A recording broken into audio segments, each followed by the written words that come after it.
Welcome to the latest PR podcast. A different angle from us today. We're chatting to Rafi Mendelsohn, who is VP Marketing at Cyabra, and we're going to be talking about how brands can counter disinformation and track fake stories before they can become a problem, in essence, for their organisations. So it's a bit more of a serious show. We're talking evil bots, stock market manipulation, and how to cluster analysis, in essence, within a comms and PR perspective, and how that might help you understand which circles of conversation you need to worry about as corporate communicators. Thanks for having me on, Ben. Well, great to have you. But Cyabra AI is a tool which uncovers fake accounts and generative AI content that fuels dis and misinformation campaigns. So it's part of this anticipated, I suppose, wave of good bots versus bad bots situations that I suspect will become part of all our lives. Rafi, his previous experience was included spells at Ketchum, Myspermarkets, and the PR office. And while we're on the subject of AI, if you haven't already, do take a look at our latest PR Masterclass on PR and AI. Just really excited about this one. I'd like to think we filtered out the snaky oil salesmen, the bluffers, and the AI dead ends to create a really interesting program. Do take a look at that. It's on the homepage of prmoment.com. Tickets are already going quick, so if you want to come along to that, do get a wriggle on. I should also thank our PR Moment podcast sponsors, the PRCA. Rafi, welcome to the show. Hey Ben, how's it going? Very well indeed. Thanks so much for coming on. Defensive communications, they've been around since the dawn of time, right? So it's not a new thing for corporate communicators to worry about. But the game has changed to an extent. The game is still changing. And it's a vital part of reputation management, clearly, but it's changed within that context of digital automation and social media misinformation wars, if you like. Just give us an overview before we talk in a bit more detail about how that's changed for brands in their defensive communication strategies. Sure. Well, if I think back to my Ketchum days many years ago, I think about the trainings that we were in, or the client simulations, crisis simulations that we did for various companies, organizations around the world. And you could try and predict and plan and scenario them out as much as you can. And then, of course, part of the planning, and in fact, if brands were ever in a crisis, part of that would be communicating what is happening, communicating what is seeing. The planning and preparation is now become so much harder because you have to really stretch your imagination into scenarios that you can't even think about anymore, because of the way that we're seeing brands in a pretty new pattern, new trend. The kind of techniques that we saw at elections or in public health disinformation, those same techniques are now being used by malicious actors against brands. That's pretty new. So it's hard to plan and predict. But then in terms of, being crystal clear with your messaging during that crisis of exactly what is it that you're seeing, that's also incredibly hard for communicators now, because for them to understand at lightning speed when these things inevitably happen, right, to understand exactly what's happening, what's the conversation, who's driving the conversation, and to be able to uncover the good, bad, and the fake is very, very difficult. And so both of those sides of the coin in terms of the communications, effective communications, is just so much harder. And then you sprinkle on a bit of the GenAI tools that are being used by malicious actors, and that just creates a nice explosion for everyone to deal with. And what is there any trend in the sorts of brands that are being affected by this stuff? Because you're typically, you'd think it'd be the biggest brands in the world, wouldn't you? But it's not always like that. It's not always like that. There are certain industries that I think are particularly susceptible where we see this more right now, and especially over the last few months. Banking, you see lots of different industries, tech as well, but also there are lots of different companies that are being affected. We spoke to one paper manufacturer who is seeing stuff online, seeing attacks, and they just don't know what's happening, and they can't really make sense of what the conversation is or who's driving the conversation.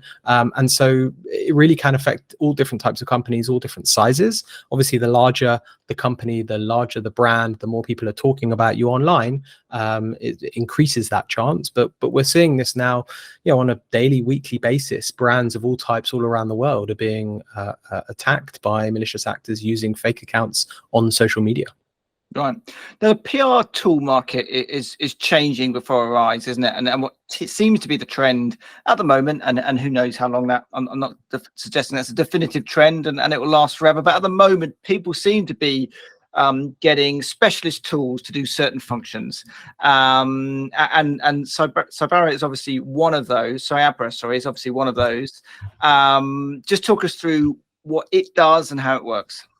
Sure. Well, we actually kind of stumbled upon this area by mistake, right? When Cyabra was started a few years ago, we were started with governments and tracking information warfare campaigns, working, you can imagine the use cases of elections, and we've worked with the US State Department to track foreign interference in elections, and governments, democracies around the world to track public health interference, etc. And so these are the kind of use cases. We've built a platform, we've built technology to try and pull back the curtain of the campaigns and activities of malicious actors who are trying to cause chaos or influence people's opinions for the polls, etc. And over the last, I would say, 6 to 9 months, we found ourselves being approached by brands, kind of a combination of chief communication officers, crisis communication, even as far as the CEOs who are getting involved into the crises, and sometimes the security folks as well, who are collectively, between all those people that I mentioned, are trying to work it out. And the tools that they had are great, to be able to track everything. But in terms of understanding the fake from the real online, that they didn't have the tools available to them. And so when Cyabra started, it really wasn't with PR communicators in mind, but actually it's something that we found ourselves in. And I think that's a reflection of the way that malicious actors are now directing their attention to brands. It could be for chaos, it could be for influence, it could be for competitive advantage, stock market manipulation, brand disinformation, but it's something that we're finding ourselves more and more involved in, and it's the fastest part of Cyabra's growth. We've built a platform that is essentially a social media search engine where you can uncover all of the conversation around any topic. But instead of just looking at the mentions and the sentiment, which we do as well, we drill down onto the level of the profile, and we've developed semi-supervised machine learning algorithms to detect whether an account is fake or real, whether it's a bot or a sock puppet, a troll, of whether it's authentic or inauthentic. And then we delve deeper using our platform to understand, okay, well, who are the fake accounts? How are they acting? What messages are they putting out there? How are they interacting with each other of those clusters? And then how is that cluster impacting the general conversation of you and me? And so that, in a nutshell, is kind of what we do. But finding ourselves in this space, my background as a marketer is in PR, and I feel like I've gone full circle now back into the PR crisis communication space without any planning or intention to do so. Right, and we'll talk a little bit how that might work in a case study or two a bit later on. But what do you find when you look at those relationships and correlations between the bots and the real accounts and the misinformation campaigns? What looks suspicious and what looks real? Sure. So there are many people that say, well, I think I'm pretty good at detecting fake accounts. And that might be true, although the evolution of fake accounts, the use of GenAI tools by malicious actors has made it much more believable, and fake accounts are talking to each other. You think of the kind of crypto and Bitcoin bots on social media that were trying to get, and those were, you could pretty much spot them. Language, grammar, it was kind of something was a bit off, and they're becoming harder. But even if you are able to do that, the sheer just amount of information and data that a social media manager, PR communications needs to track makes it incredibly difficult to be able to do this at scale. And then even more so to be able to understand, okay, is it coming from the same source? Is it a number of anonymous accounts? How are they interacting with each other? What kind of messages are they putting out? That's really, really hard to do that at scale. So I suppose the right way of thinking about disinformation and the infrastructure of that, or the way to interpret that, is the ABC, the accounts, the behaviors, and the content. if you're a malicious actor, you're thinking about the accounts. Which accounts do I need to create? Are they sock puppets or trolls, which takes a little bit more time? You might have them running for months talking about football and then suddenly switched on. Or are there bots? Are you creating thousands of bots in order to amplify the content of a fake account or a real account that aligns with your views? So, what are the accounts and how many accounts and how sophisticated? B is the behavior. How do you want them interacting with each other? How do you want them interacting with you or me, the average account or the person that you're trying to direct and target? And then C is the content. What content are they putting out there? What kind of text, what videos, what audios, etc., that accompanies the narratives and the messages that you're trying to put out there? Particularly with C, with GenAI tools, we see the content that's being put out there is more and more inauthentic and harder to track. But that's really the kind of ecosystem and the way that they interact with each other. It's not necessarily just fake news. It's content, and sometimes the content can be fake. Sometimes the content can be real, but then maybe it's being put out by fake accounts accompanied by misleading narratives. And so it's quite a messy ecosystem, but that's really the way to break down and think about disinformation, especially if you are in PR and communications and you are being targeted with your brand. That's a good point. Should we just deal with that definition? We've touched on it in a show we covered on before, actually, with Alex Aitken from the UK government. The difference between misinformation and disinformation, which is just something people should probably think about.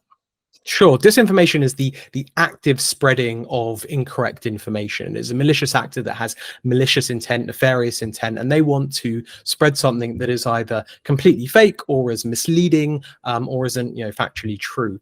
Misinformation is the sharing of that information unintentionally. You might see something online or on social media and it's emotive, or you might believe in it and you might share it, but it's actually incorrect, but you didn't know it was incorrect. And so the misinformation, I suppose, it is damaging, but slightly less nefarious in its intent. The disinformation is something that we should be taking particular concern with, because that's kind of, that's the mothership, right? We should be looking at the malicious actors, the way that they're behaving, the disinformation they're putting out, but also the way that the fake accounts that they're using, those Trojan horses, those online foot soldiers that they're creating to spread that disinformation, that means the misinformation follows suit unintentionally. I was going to say, because and not always, but quite often, misinformation is as a result of a disinformation campaign, if you see what I mean. People believing it, in essence, and sharing it. Absolutely. And at Cyabra, we're always thinking about it from the perspective of malicious actors. Misinformation or high levels of misinformation is a win for them, right? That's a success as they see their narratives taking hold. But disinformation when you say win, you mean the bad actors, if you like. Exactly. Right. Yeah. So with that in mind, what does an effective disinformation campaign look like? Well, now we've uncovered the A, B, and C of an effective disinformation campaign is having good accounts. When I say good, is an effective, inauthentic but believable, that are tricking people, the way that those behave, the way that they're interacting with each other, and the kind of content that's not really believable. I'll give you an example. Last year there was the Pentagon explosion tweet. It was an account on X that created a Gen AI image of the Pentagon on fire, and it was incredibly successful, right? The image looked real, and it was being spread and picked up, and in a matter of just a few hours, the impact on the stock exchange was immense. Billions of dollars being wiped off. But if we think about how effective that was, the image was fake, but the account itself on X was an impersonation account of Bloomberg News. And so I think that's a really, one small example of a really effective campaign, because the fake account had been spread. It'd probably been in existence for a long time, engaging in conversations, talking about movies or talking about football, and then all spreading information maybe from Bloomberg, the original source, and then putting out their image there. And then you really see it spread like wildfire. We do see some campaigns that are not so effective, right? They're not really taking hold. But they've only got to get lucky once, really, haven't they? If you see what I mean. That's part of their strategy, is numerous campaigns, and they only need to get lucky once. That's the way they work. Absolutely, and they're going to keep on trying. The analogies of cybersecurity is a good one there, because how does cybersecurity work? It's how high are your walls, right? If your walls are X amount of high, you just need to make them higher than the next company over, because a hacker is going to come along, and if it's too much work and too much trouble, then they're going to move along to the next company. And so this is a really good example, good analogy to think about in terms of, as a brand, you have to think about, how am I monitoring in real time alerts? Am I able to track? Am I effective in taking down the most effective fake accounts? And then if you're able to do that, then malicious actors will just move on to the next company. And from a sort of slightly practical perspective, so let's take that fake Bloomberg account, just an example, without getting into too much detail. What do you do as a communicator in that situation? You've got your bit of software that says this is the root of the problem. What you call up Elon Musk and say, can you take that down? What do you do with that insight, I suppose? Do you know who owns that account? Do you know it might be the Russian government or whatever else? Who knows? Really good question. Let's take a crisis communications that has nothing to do with disinformation, or in the kind of the olden days of disinformation. If you're looking at the situation, you want to track things really carefully in real time and understand who's saying it, who's driving the main opinion, and what are the kind of things that they're talking about. How do you engage with the noisiest negative, and how do you engage with the people who are your brand ambassadors? When journalists eventually get in touch, how do you engage with them, those kind of, and what's the messaging, who do you put forward, etc. Now you throw in disinformation and fake accounts, you could apply a lot of the same logic, but now you're able to do it, as long as you are able to identify the fake from the real, in a much more sophisticated way. And so you might have thousands of accounts attacking your brand, but thousands of fake accounts, but not all of those fake accounts are going to be as effective as each other. You're going to have some accounts that are going to be particularly noisy and have high engagement levels. Like you said, some of them go through, some of them are effective, some of them are lucky. So the expectation of taking down, sometimes we see 10, 20, 30, 40,000 fake accounts targeting a brand in one campaign.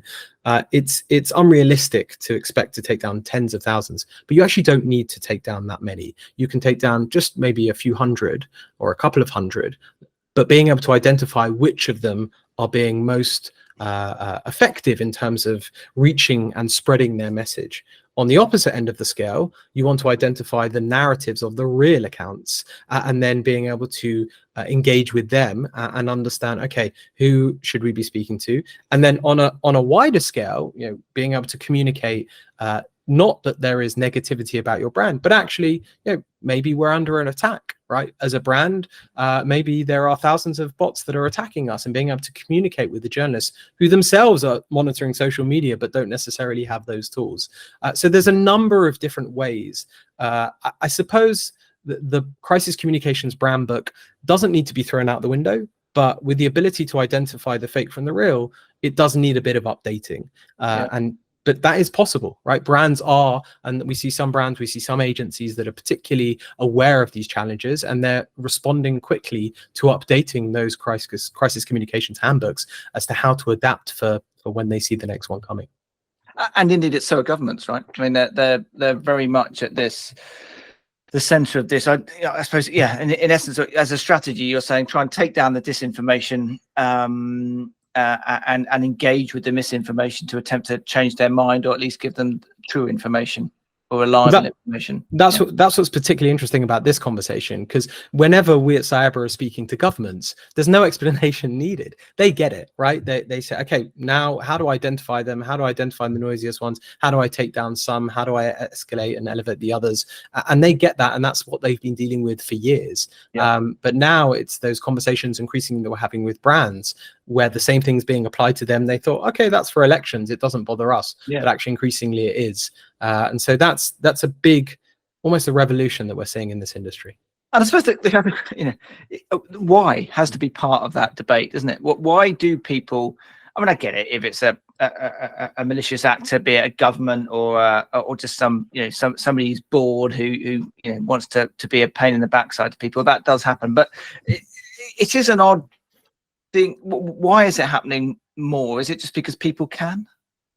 So it's a really good question. I think the motivations have been the same hundreds of years, right? Chaos, influence, power, money, right? That hasn't changed. But I think what we're seeing brands under attack from fake accounts on social media in two, let me put it in kind of two main buckets. Either it's something that the brand has done or has perceived to have done, right? It's a position, it's a political position they've taken, or it's a fire, they fired some employees, or something that they've done, or that they are perceived to have been costly or brought out a bad product, or they themselves have done something. It also could be something that a perceived position around diversity and equality as well. We're seeing a lot of companies being attacked.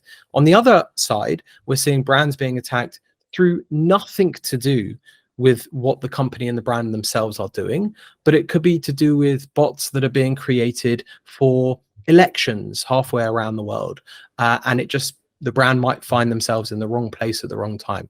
Now, the end result is the same, right? The brand is being affected, they're being attacked, their boycotts, hashtags around that brand are being going viral around the world, and they need to deal with it, right? The crisis communications teams, social media teams, and inevitably the CEOs are asking the questions, what the hell is going on here? And you need to have those answers. But I think those are the kind of two main occasions that we're seeing brands increasingly being wrapped up and being targeted in disinformation campaigns. Yeah, and you can talk to us about a case study next, but just on that journalist question, you touched on it a moment ago. I guess it's part of that misinformation, but a really important part of the misinformation loop, isn't it? Increasingly, you see journalists I guess because they're so pressurized for time or whatever else, or hits on their websites, that they're sort of they're victims of misinformation campaigns, which they then rewrite and redistribute. Well, they're victims, I would say, in two ways.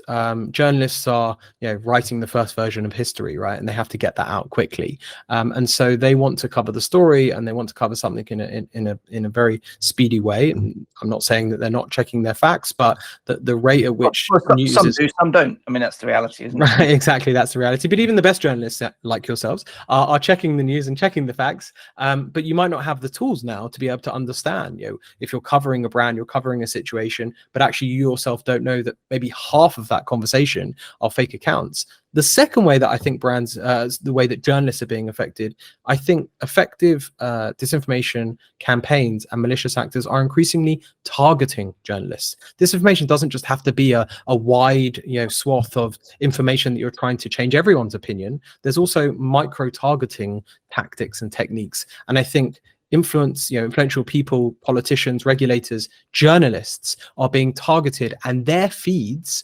might look different to my feed, right? And so they're being targeted in ways because actually it can be incredibly effective to change someone's opinion, or to influence or confuse or chaos towards a journalist more than millions of people, because they are those mouthpieces. So journalists, I think, are being affected by malicious actors, being targeted by malicious actors in both of those ways, which in 2024 makes it very worrying. Yeah, it does, doesn't it? Because you've only got to sow that seed of doubt, really, haven't you? You haven't necessarily got to change people. Sometimes you might get lucky and change someone's mind, but most of the time, I guess that probably the objective of a lot of these campaigns is just to sort of, I don't know, move the debate on, or sow the seed of doubt, and then it's probably done its job.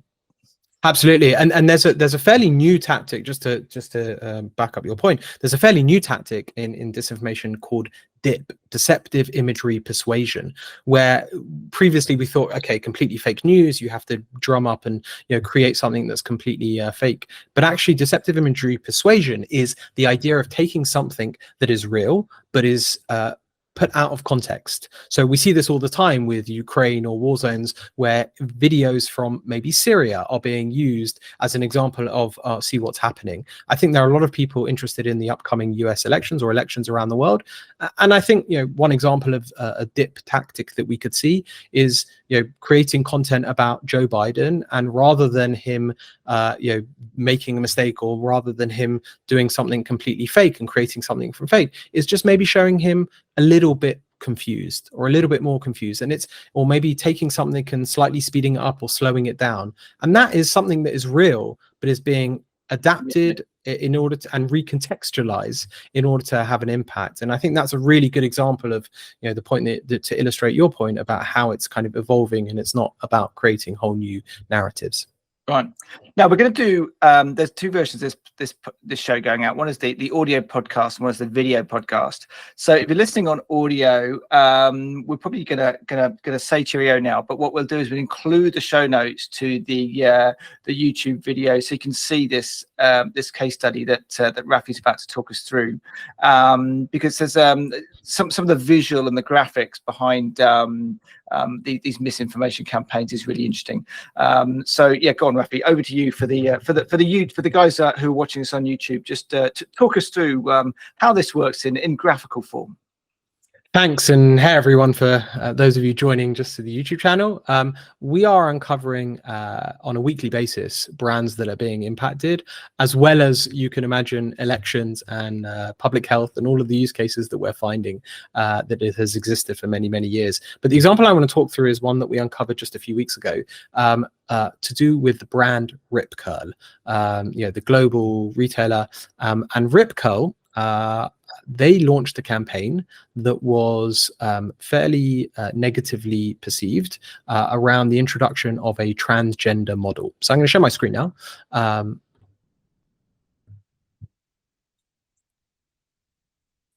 And so Rip Curl introduced a campaign at the end of January, and it was around a transgender model. And we see some negativity and some increase in talk over a few days. But then we see a huge, massive drive and the virality of the hashtag boycott Rip Curl. And it was driven by fake accounts. And we see the fake accounts, you know, if you have a look at just these three as an example, yeah, we found hundreds.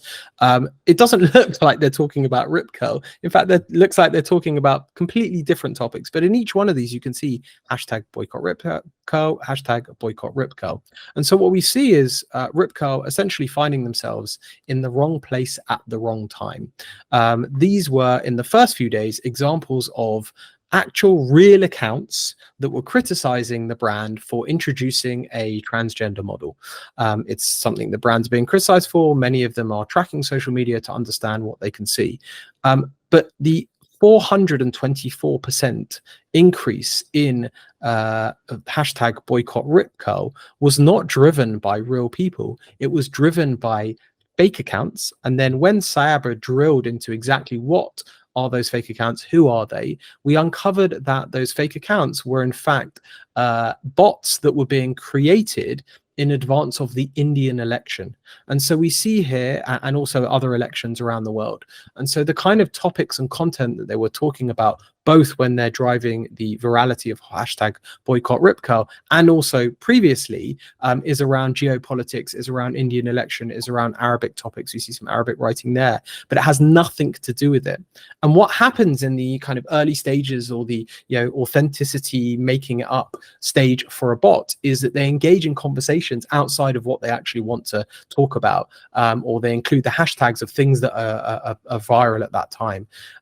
But if you're Rip Curl and you see a 424% increase in hashtag boycott Rip Curl, you really want to understand what's going on. And then if you are just monitoring social media and you see these kinds of posts accompanied by accounts that are talking about topics related to the Indian election, it's incredibly difficult to do so. And we saw that this was really had a big impact on the brand, because the overall conversation surrounding the hashtags had a maximum viewing of 220 million views across Facebook, X, and Instagram, and that had a huge impact. This is just one example of the things that we're seeing, and I think this is a really good example of maybe not even something that the brand themselves have done, but it's actually to do with geopolitics and a wider disinformation campaign that the brand themselves have found themselves at the receiving end of. However, if you are the brand, if you're in crisis communications, if you're a communicator, or if you're even the CEO of Rip Curl, the ability to differentiate between the real from the fake, understand exactly what you're seeing, and then being able to communicate that with the world of, okay, there is some negativity, but actually what we're experiencing here is a disinformation campaign, and 19% of the conversation was driven by fake accounts, and those 19% were able to drive actually a total of 30% of the total conversation. So if you found yourself looking at Rip Curl on social media and noticed that they were trending, 30% of that content would have been driven by fake accounts. And so that's just one example that we're seeing. We're publishing on a weekly basis others across all industries, across all, we found Netflix, we found Ticketmaster, fake impersonation customer service accounts, John Lewis around positions they've taken, Tyson Foods around some firing of letting go of employees and then the backlash, but a lot of that was driven by fake accounts. So it's really affecting brands of all types and all sizes all around the world. But in that example, they weren't even after Rip Curl, the bots. They were just doing it as to try and look natural in preparation for whatever their real campaign, misinformation campaign, was around the Indian elections. Absolutely, but it put the brand in a position where they apologized and they had to scale back and they had to. But they did that because they didn't understand what was happening on the face of it. I don't know. I'm not privy to the insight of the comms director or the CEO or whoever at Rip Curl, but on the face of it, they didn't. It's hard to know what's going on, isn't it? You take it as unless you've got a tool like that, you're not going to know what it's all about. The 30% bit, if they hadn't have gone, if 30% of the conversations hadn't been driven by a bot, would presumably the algorithm may well have never quite taken it up to the extent of it where it got to in terms of global conversation. So it's a sort of virtual feeding frenzy of coverage, I suppose, and fake exposure. It's not only a kind of virtual negative cycle, but also as well a fake account. And we're always thinking about this at Cyabra of the way that malicious actors work. A fake account should be, by definition, treated with nefarious intent. The behaviors of a fake account is different. That's how Cyabra identifies whether an account is real or fake. We're not fact checking. We're looking at the hundreds of different behavioral parameters. But one of the things that we identify and we see so often is that a fake account, when they're in the throes of a disinformation campaign, right? I don't know about you, but I mostly read and follow and every now and then I post. Some of these fake accounts are posting hundreds of times a day, and so also the nature of them and the way that they engage is that they're actually posting so much more. So the total percentage, let me take a step back. The average conversation on social media around everyday topics has roughly between 4 to 6% fake accounts.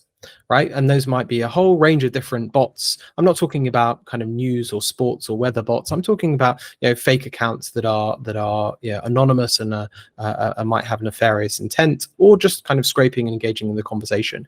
4 to 6%. When we start to see 10, 15, 20%, that sets off alarm bells. And sometimes we see around elections 30, 40, 50%. But that's only one side of the coin.